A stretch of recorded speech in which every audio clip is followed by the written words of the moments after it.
кишилерден ушу бүгүнкү аземге келишти ата чакырдыгына. Анан эме мына эмелери 600 жалпы атуу коюлгандан баштап 620 миңден ашуун мектепке жардам көрсөтүштү да. Мына айнектерди толук пластик эски эмелерди толук алмаштырып беришти. Андан кийин мына системасы, жылытуу системасы да начар болду да. Аны да толук жаңылап беришти. Кыскасы шарт түзүштү да. Кудай кааласа. Окуучулардын билим алышына, мугалимдердин иштөөсүнө жакшы шарттар түзүп беришти. Анан эми будан ары дагы жардамдар аябайбыз. Улана берет деген ойдомун. Кудай кааласа болобуз, беребиз. Ошондо мына айнектердин бардыгын баягы эмелерди чигип ошентип азыр жылдык мына системасын бардыгын жакшыраак коюп беришти. Ошол жылдан жылга ошол отоплениясы жыртылып, ал жерден мындай болуп атат, эми эскиге жетип чыгып калган эле. Burada печной эми да? Burada ушундай болгонда азыр жаңы система менен болду. Bir эле мезгилде көмүрдө жакшы болот, эгер электр энергиясы жок болсо. Свет бар мезгилде ток менен иштей турган болот. Ушундай печке койгонбуз. Ал жагында өзү көрсөтүп. Эки вариант. Көп мектептерде ушундай аттарын коюп, ошолордун жардамы менен ремонт. Анткени ремонтко азыр эми бюджеттен өтө аз бөлүнүп атат да, жетпейт. Аны өкмөттөр жардам берип атат. Азыр бул жерде дагы ошо керексиз орто мектептин мугалимдери 100% өздөрүнүн ошо ноутбуктар менен камсыз болушат. Азыркы бизде окутуунун жаңы технологиясы бар, атайын программалар ошолордун негизинде окулат да. Быйыл дагы бир эме айтып атабыз, азыр биз 5 мектепте электрондук китепканабыз бар. Быйыл дээрлик бардык мектептерге электрондук китепкананы көчүрөлү деп атабыз. Ошондо баягы окуп куралдар жетпейт деген проблема болбойт. Караса ошо интернеттен алышат. Анан кийин этап менен Кудай кааласа, баарыбыз эсен аман жаңы мектепте ошо бюджеттен каралып калса, дагы ошол чакан. Эми эски мектептерибиздин бири да ушул. Жери ушул эмеси да. Азыр бул эки корпустан турат, нар жагында анан бул корпус. Бул жерде 150 азыр 130 канча окушу? 150 ал 25-нчи мектеп болду. Өкмөт 444 миң бюджеттен жардам берди. Муну ачкан өтө эски да. Капремонт жасап беришти, анан кийин калган оборудованияларды. Ошо унун азык-түлүк программасы $8,000 пакетте. Холодильник, муналар, кесил-мешалка, мунал салат жасай турган таразасы, мунал стеллажда, Бул жактагыларда муна кастрюльдө, анан мунал идиш жугучу, ошолордун бардыгы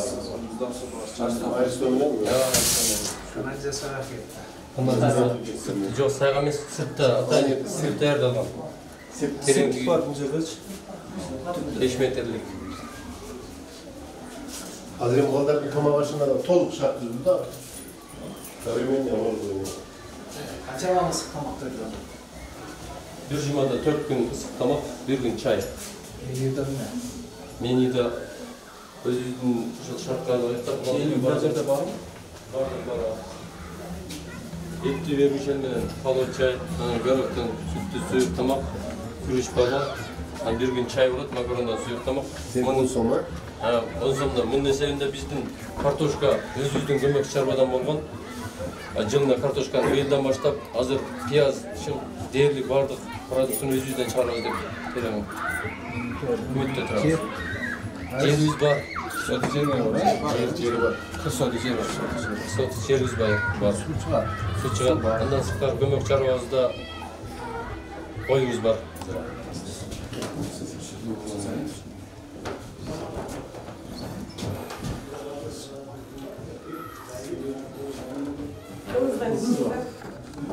Kızdan tengöz kızdan kız. Ne kızlar var? Анан бака ошентип мı? Aa, bayım ettiniz. Общий жасаттар андан түшкөн толук эсимен чыгып калды. Класстар мындай 5 Термометр бар. Азыр өткөндө мен кеңешке бардым, кеңеште ушундай класстар жасап атыптыр. Өткөндө биз барсак 2 классына койгон экен, анан калгандары жасап атат. Толук бардыгына коет. Анан кичине эле жерде эле турат. Аларга ыңгайлуу бар экен, мына стулдарга манда салгандан кийин. Мен окудуп, мектепте массалык түрдө кирип жайылып кеттүү, анда мында коркунуч болду, окуучулар ооруп калды. Ошондо сыртта деди.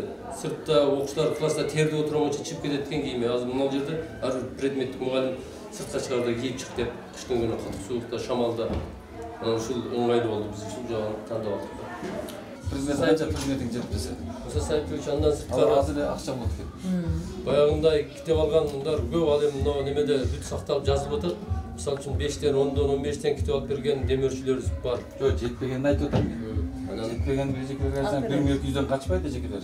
Ушунча жасаган нерсени бар. Бир классына 10 китеп алып берип койсо, ошода комплектацияга кирип калат.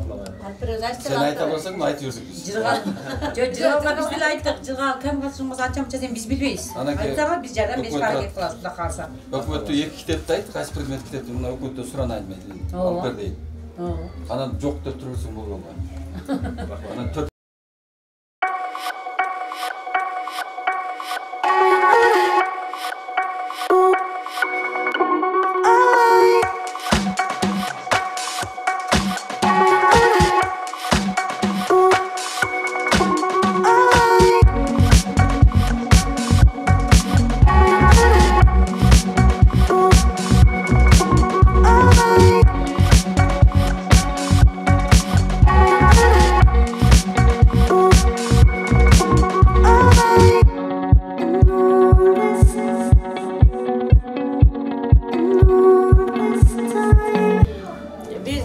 мектепке жардам кылып 620 миңдик ошо батарейкаларын оңдоп бердик. Анан терезелерин алмаштырып бердик бардыгын. Эми мындан бияка тынчылык болсо дагы эмне деп айтса ушунун баарына жардам беребиз. Саламатсыздар туугандар. Бул атабыз Турганбай Акулаттын орто мектеп болуп калды. Мына туугандар бар экенбиз, туугандар чогулуп ушу айткандарын аткардык. Будан кийин жетпегендерине жардам беребиз. Ушу мектептен илимдүү, билимдүү, акылдуу балдар чыксын. Ушу министрге чейин жетсин. Терексү Турганбай Акун Турганбай мектептин балдары министрге келди дегендей болуп барсын ушу мектептин атынан. Allah razı olsun. Şu atamın şu mekteptin atынан Турганбай Акун атындагы мектеби жакшы балдарды, илимпоз кыздарды, балдарды чыгарсын. Асты депутат, президентке чейин жетсин. Мындайда рахмат, мына ушунча бизче бүгүн ушундай толкундануу менен, сүйүнүү менен биздин мына Терексүү элинин бир өзгөчө бир нерсеси менен биз күтүп турабыз. Атам бар экен, иштеп койгон экен. Атам ушунча адамды сүйлөтүп, окутуп койгон экен. Асты министерство, асты мугалим болуп турат. Аллага миң мертебе шүгүр кылабыз. Мына ушунча баланы тарбиялап, ушунча баланы өстүрүп, ушунча неберени чоңойткон биз атама Аллага разы болсун дейбиз. Эмне ушу мектепте жакшы ийгиликтер болсун, жетишкендер болсун. Ушу мына мен кошулуп кетем, алды президентке жетсин. Арты ушу мугалим директор болсун деп тилектейбиз. Баарыбызга ийгилик, баарыбызга жетишкендик бар болойлу, бир болойлу.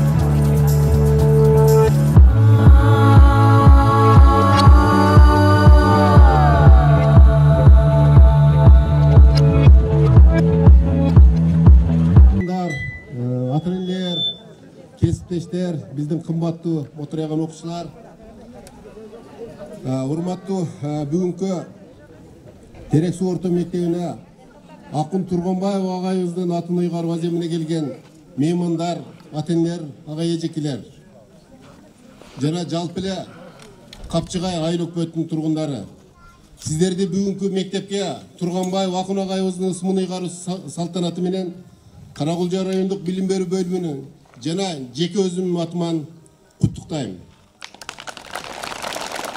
Урматтуу туугандар, бүгүнкү салтанаттуу аземге Каракулча райондук мамлекеттик администрациянын башчысынын акимдин биринчи орун басары Карымышаков Талантбек Тойчиевич баштаган райондук администрациянын өкүлдөрү, Каракулча райондук билим берүү бөлүмүнүн кызматкерлери, Капчыгай айыл өкмөтүнүн башчысы баш болгон аппарат кызматкерлери, Капчыгай айыл өкмөтүндө жайгашкан мектептин директорлору, Терек суу айылынын Ош, Бишкек жана Жалал Абад шаарларында жашап, эмгектенип жүрүшкөн биздин сыймыктуу ага эжекелерибиз, башкача айтканда Акун агайдын окуучулары десек жаңылышпайбыз, мектептин демөөрчүлөрү, Проондун азык-түлүк программасы боюнча өкүлдөрү жана Турганбаев Акун агайыбыздын уул кыздары катышып отурушат. Анда эмесе, урматтуу бүгүнкү салтанаттын катышуучулары, Турганбаев Акун агайыбыздын мектепке атын коюу салтанатын ачык деп жарыялоого уруксат этесиздер.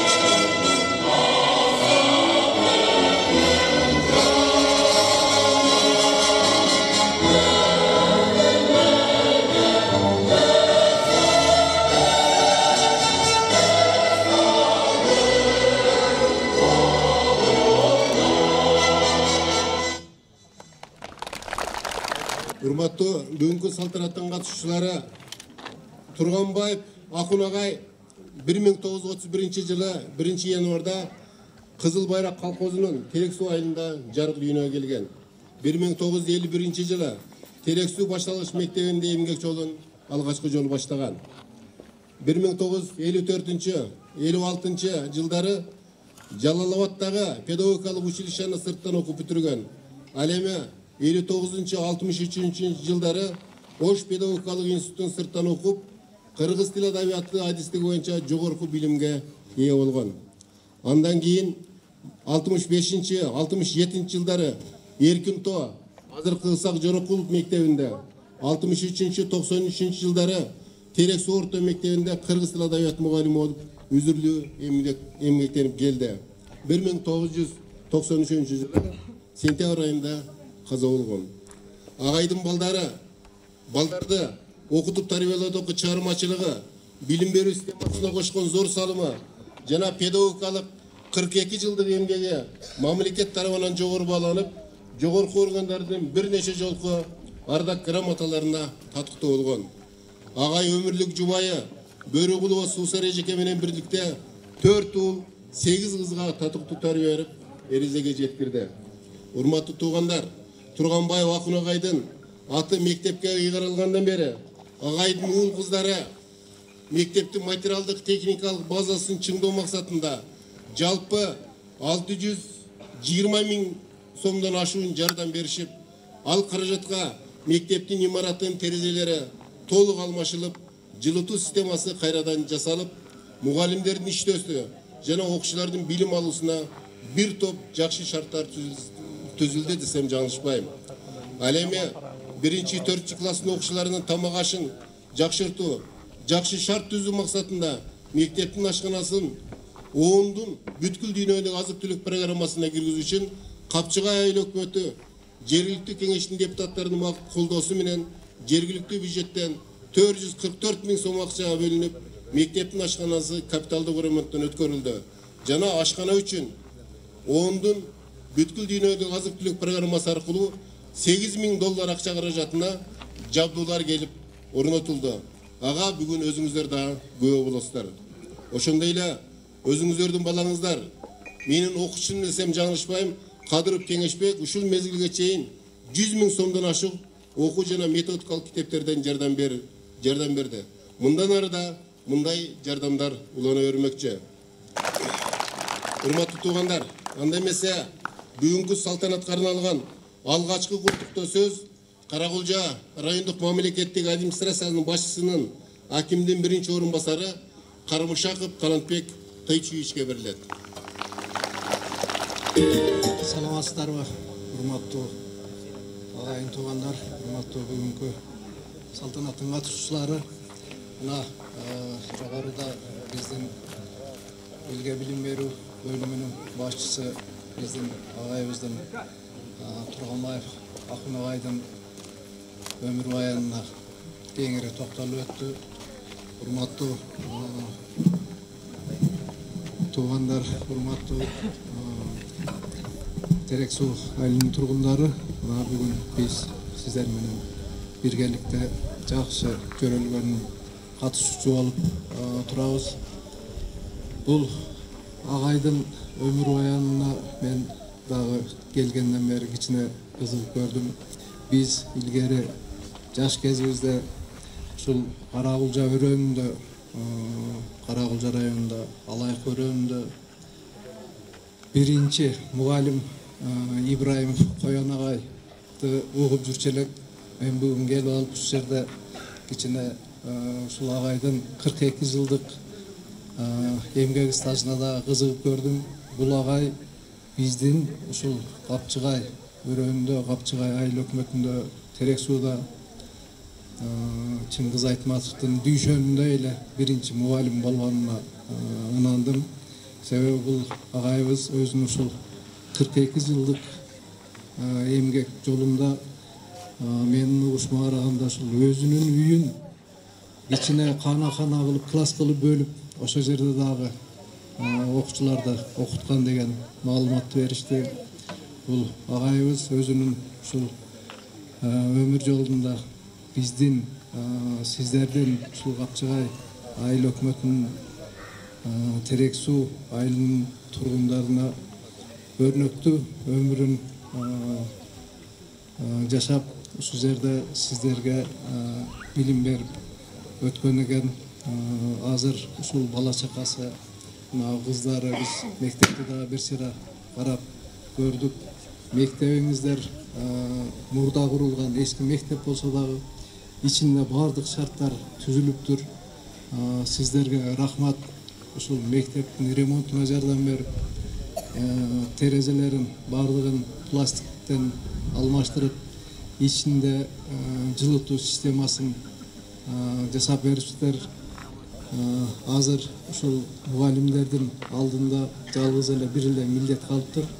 Бул деген ушул биздин мотурайган бөбөктөрүбүзгө, окуучуларыбызга ушу татыктуу билим берүү боюнча гана милдет турат.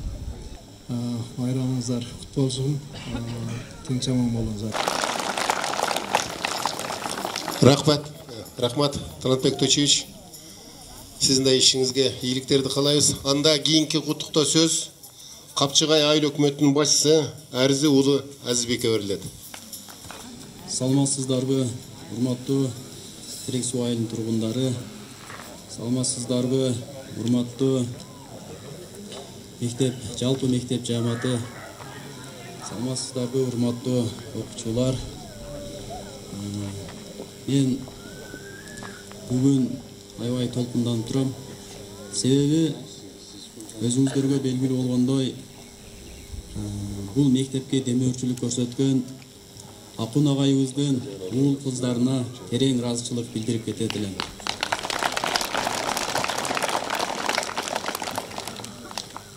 Биз айыл өкмөт Кудай кааласа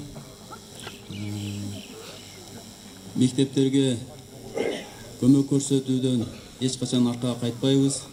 Колубуздан келишинче айыл өкмөткө караган мектептерди көтөрүүгө болгон күчүбүздү жумшайбыз. Быйыл 2021 жылы өкмөт тарабынан 500 миңдин тегерегинде акча каражаты жумшалды. Андан сырткары Проон тарабынан, азык-түлүк программасы тарабынан $8,000 оборудование техникалык жабдуулар менен мектептин ашканасы камсыз болду. Мен бир гана ушул мектеп, жалпы мектеп жамаатынын коллективине кайрылып кетет элем. сіздердің талықпай ушул өсүп келе жаткан окуучуларыбызга болгон күчүңүздөрдү жумшап, талим тарбия, билим берүүдөн эч качан артка кайтпай, болгон күчүңүздөрдү жумшап, ушул окуучуларга жакшы билим бересиздер деген терең ишенимдемин. Рахмат. Анда кийинки куттуктоо сөздөрдү улантып берели. Бизден атартып Ош жергесинен Жалал Абадтан келген биздин өкүлдөр бар, биздин меймандар бар. Баа айттым, ал ошол Акын агайдын окуучулары десем жаңылышпайм. Анда ошол окуучулардын атынан Аттакуров Мамазайыр ака менен Турганбаев Нурмамат байкелерге сөз берилет.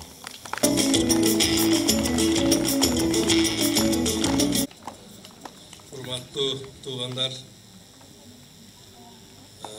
бүгүн Акын аканын аты коюлуп мектепке. Бул жерде майрамда отурасыздар. Ошо майрамыңыздар кут болсун. Эми биз бир аз сиздерди кечиктирип койдук окшойт. Негизинен эми Акын аканын аты коюлат деп бул мектепке 20 жылдын тегереги болду окшойт. Мына коебуз, ана коебуз деп келип. Акырында аты коюлду. Буга чейин ар кимди сунуштап көрдүк. Капар акамды айтып көргөнбүз, сиздин билимиңиз баардыгы туура келетсе, Капар ака Алмамбет барса айтыптыр. Ал жерге менин тиешем жок, Акын аканын атын коюлат. Жана айткандай Акын аканын бул жердеги эмгеги азыр аким айтып кетти го, дүйшөндүн эмгегиндей эле.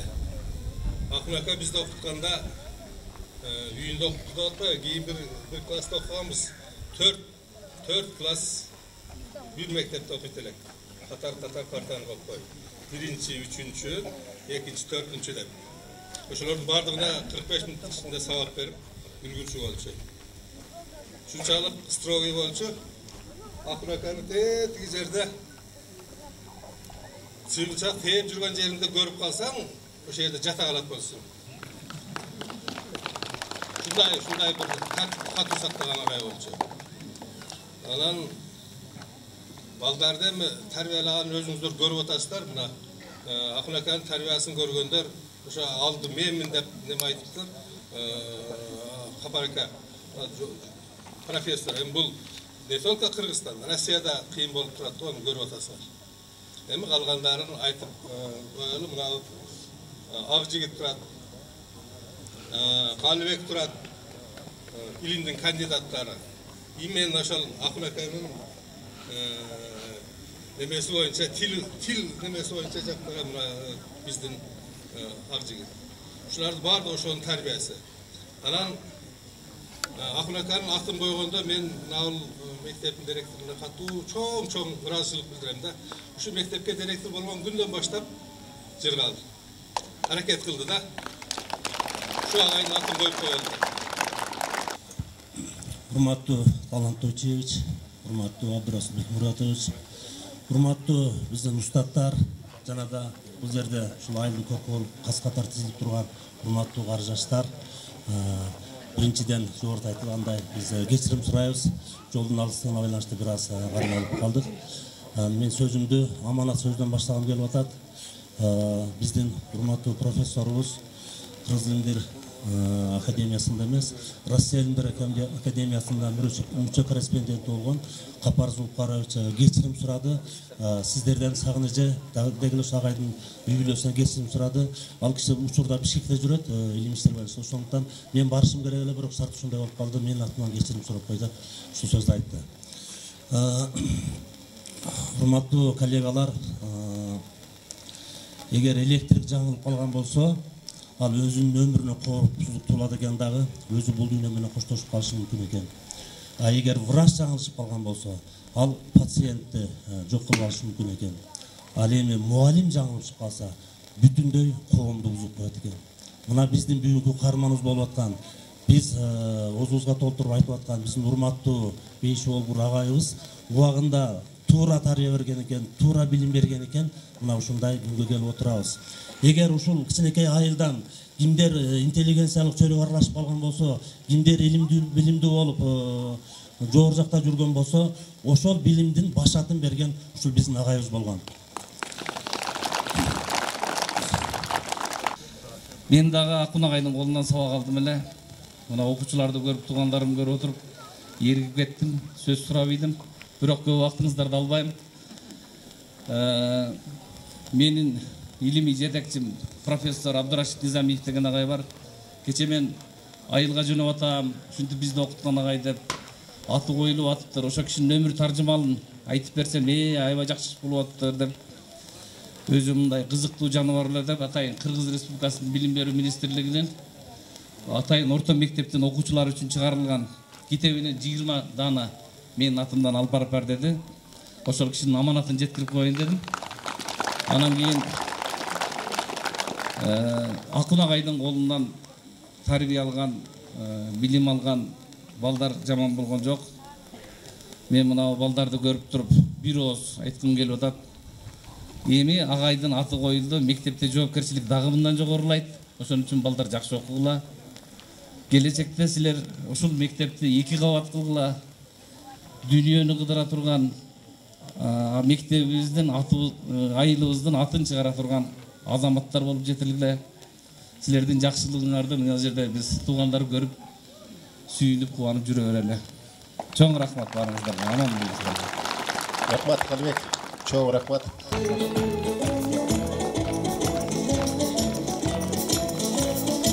Урматтуу туугандар, бүгүн жогоруда айткандай баардыгыбыз толкунданып, баардыгыбыз сүйүнүп, алгачкы мугалимибизди сыймыктануу менен белгилеп атабыз. Ошонун катарында биздин окуучулар дагы атайын куттуктоого даярданышкан экен, сүйүнүшүп, биз ушул агайдай болойлу, агайдан талиминден бизде мугалимдер тарбия берсин деп анда кезекте мектеп окуучуларына берели.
Бүгүнкү мектептин ат коюу аземине келген коноктор, ата-энелер, агай-эжелер жана окуучулар, сиздерге теректүү атында орто мектебинин Манас жаштары уюмунун атынан айтабыз.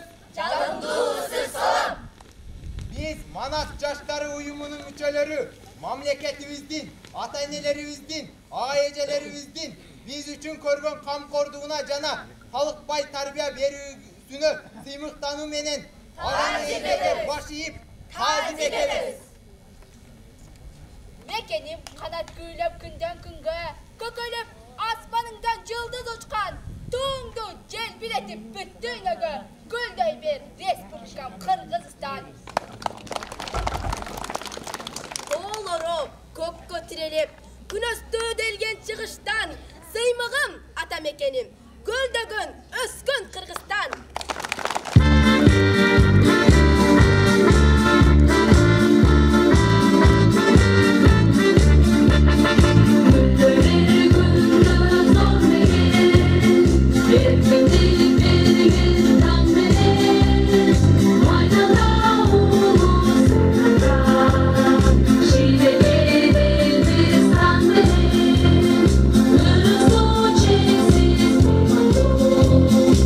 Thank you.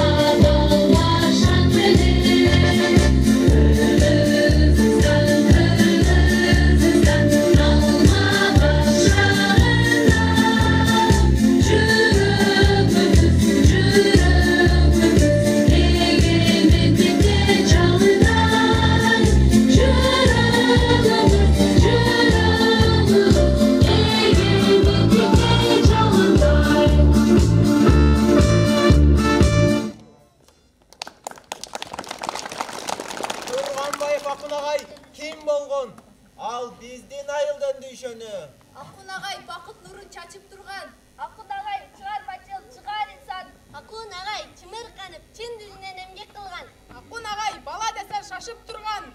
Акун агай терек суудан аты чыккан. Адилет түз жолунда элге жаккан. Аймакта бардык жакта даңкы дастан. Калпы жок, ою сөзү көктөй жанган. Акыл эс тилди ойду кошо берди. Жаркын жүз кичинекей бойду берди. Окутту, билим берди чалыкпастан. Терек сууда эң алгачкы дүйшөн болду. Ал болчу акыл ойлуу ишке чапчаң. Бузукка күйгөн жалын каска капкан. Мээнеткеч балдарында жандай сүйүп, талыкпай билим кенин кенен ачкан. Өмүр бою көп окуп эс албады. Чачагарды балдардан кете албады. Акун агай окуткан шакирттерден Капар агай профессор болуп калды. Мектептин алоосуна кошо күйгөн, мектептин боронуна төшүн тоскон, жаштарга насаат айтып жол көрсөтүп, мээримин бөбөктөргө бирдей төккөн. Чарчабай, чалыкпастан көп жыл бою окуттуңуз, үйрөттүңүз көп нерсени. Канат байлап канча жолу учурдуңуз, артыңызда калтырып көздөрдү. Атыңды жүрөгүмдө катып жүрөм, атыңды атап жүрөм сыймык менен. Атыңды тарых кылып жазып жүрөм, сыйлаган сыңдуукму сыймык менен. Азамат адам эле жайдаңдаган, чындыкты түз айтуудан тайманбаган, эл үчүн ак жасаган кызматына суктанып, кимдер гана тамшанбаган. Эмгегин эл баалаган уулу болчу, кайманбас бүтүн болчу, чулуу болчу. Тигил жак же бул жака деп бөлүнбөгөн, терек суунун нак намыскөй уулу болчу. Жарыкка бекер, бөлөбөдө эзелин, мектеп үчүн өмүрүңдү бергенсиң. Атың алган, мектеп эме өстүрсүн, бир өзүңдөй уул кызды неченин. Илимге чыган жандар канып чыккан, асманга бир жалт этип жанып чыккан. Тарыхта аты калып залкарлардай, мезгилде басып өттү акылмандай. Акун агай көп жыл иштеди, жанын үрөп аябай, эмгеги элге сиңип, балдарга билим тарбия берип, терек суунун дүйшөнү аталып, эл берген наамын утулбай, ушул күнгө чейин келип. Мына мектеп бүгүн олтурабыз, агайдын атын мектепке берип.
Акун агайдын уул кыздарына Бар байлыгын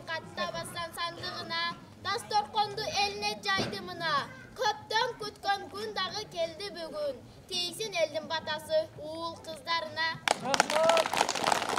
Филология илимдеринин доктору профессор Зулпукаров Капар агайга. Зулпукаров Капар агай, илим жолунда көп эмгек жумшады чарчабай. Ошол эмгектин үзүрү менен илимдин доктору болду агай. Ош мамлекеттик университетинин Кыргыз филологиясы факультетинин деканы, филология илимдеринин кандидаты доцент Турганбаев Нурмамат агайга. Ош мууда иштейсиз декан болуп, куйкум сөздү катыра сүйлөп коюп, бир аз гали бош олтура калсаңыз, коет экенсиз Рыскайдын ырларын чоюп. Ош мамлекеттик университетинин география факультетинин кафедра башчысы, география илимдеринин кандидаты Самиев Калыбек агайга. Самиев Калыбек агай, Ош мууда илим жолун аркалай, чыган жаштарды өстүрүп, иштей бериңиз чарчабай.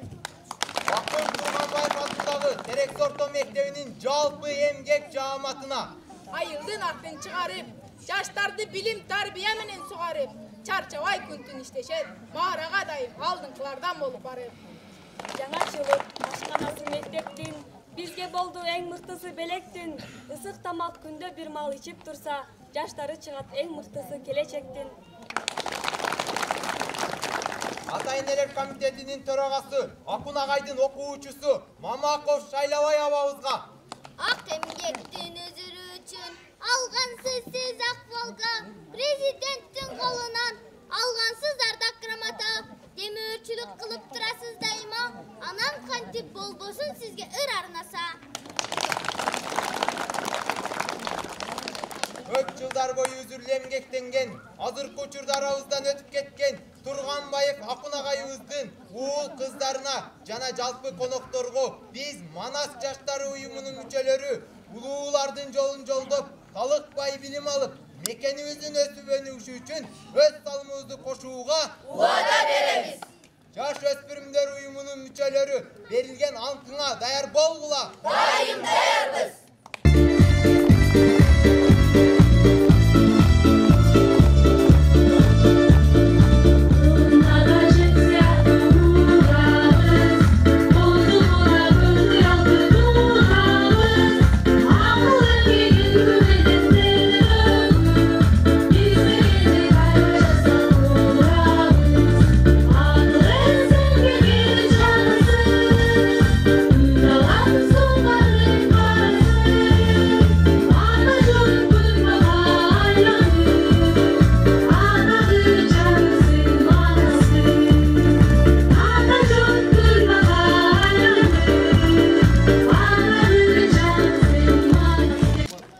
Анда барыбыздын атыбыздан окуучуларга бекемден солук узун өмүр, окууларына чоң-чоң ийгиликтерди каалап коюуга уруксат этиңиздер. Рахмат.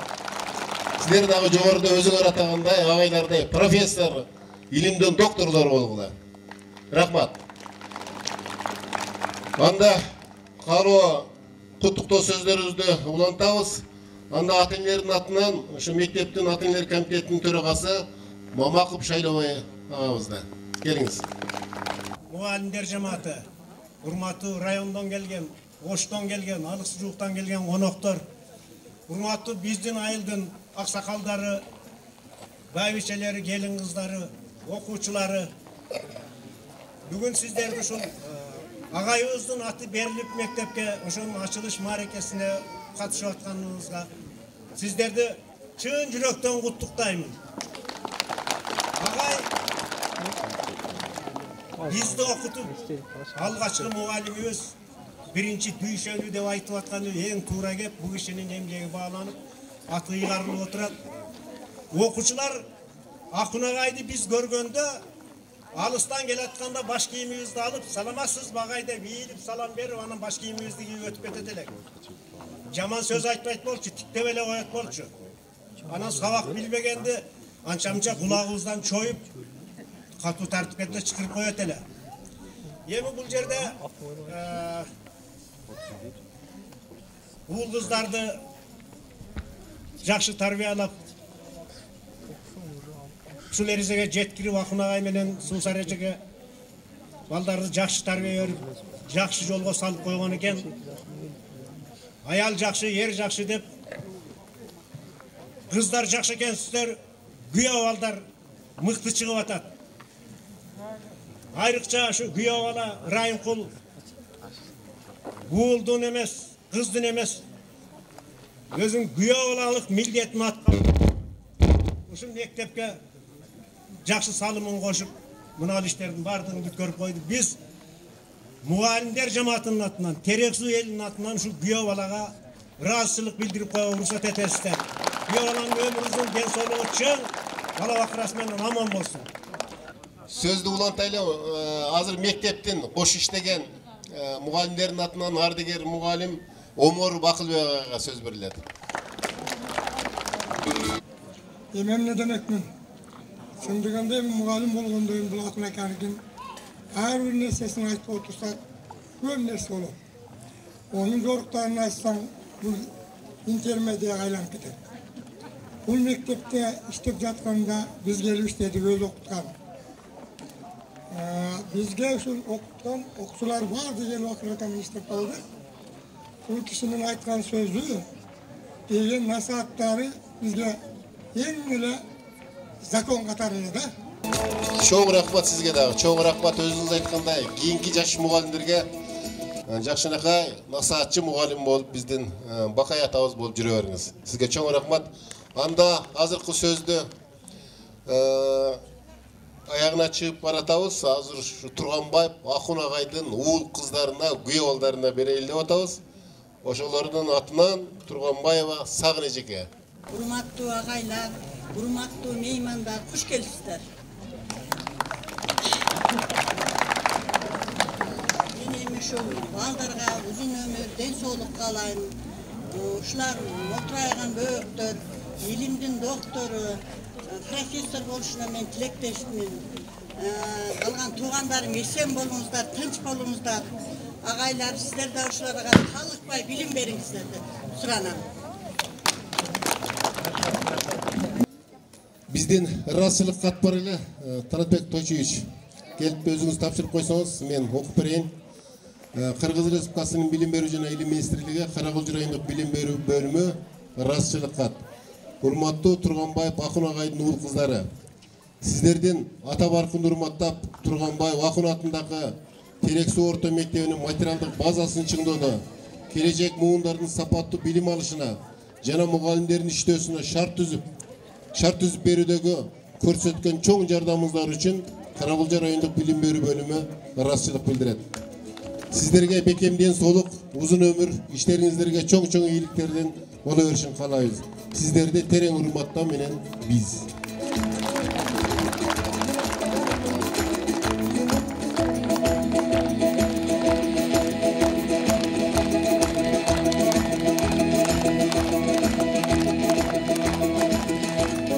Ошондой эле дагы биздин ардак грамотабыз бар эле. Мына ушул жерде ремонт иштери башталгандан ушул өзгөчө зор салым кошкон ушу мектептин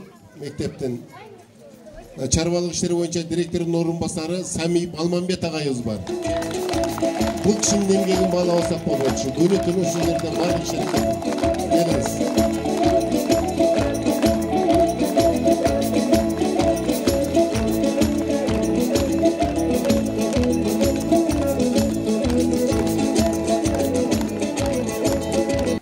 Ош облусу Каракөлчү району Капчыгай айыл өкмөтү. Капчыгай айыл аймагынын Терексу айылындагы Акын Турганбаев атындагы Терексу орто мектебинин имаратын капиталдык ремонттон өткөрүүдө демирчилердин жардамы, ошондой эле инвестиция тартуу жолу менен мектептин ашканасын техникалык жабдуулар менен камсыздап жана жылуулук системасын толук ремонттон өткөргөндөгү чоң эмгектери үчүн Терексу орто мектебинин директору Турганбаев Чиргалбек Иркамилович Капчыгай айылынын ардак грамотасы менен сыйланат.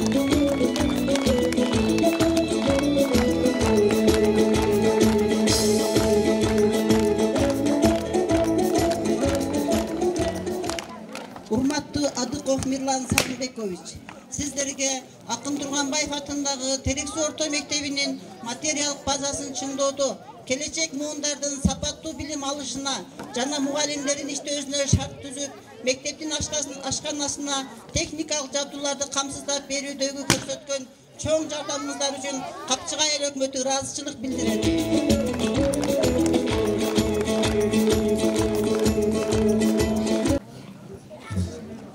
Урматтуу туугандар, дагы бир рет келген конокторго, бүгүнкү аземге, Оштон артат келген конокторго, анан урматтуу Капчыгай айылынын тургундарына, жалпы ата-энелерге, биздин педагогикалык жамаатка, анан биздин окуучуларга чоң ийгиликтерди каалайбыз. Мына жогоруда айткандай, азыр айтпадыбы? Мамлекеттин өнүгүшү бир гана билимдүү жаштардын колунда. Анда урматтуу туугандар, Акун агайыбыздын ул кыздары атайын агайдын Айкелин ордуна чыккан, азыр Айкелин ачайлы.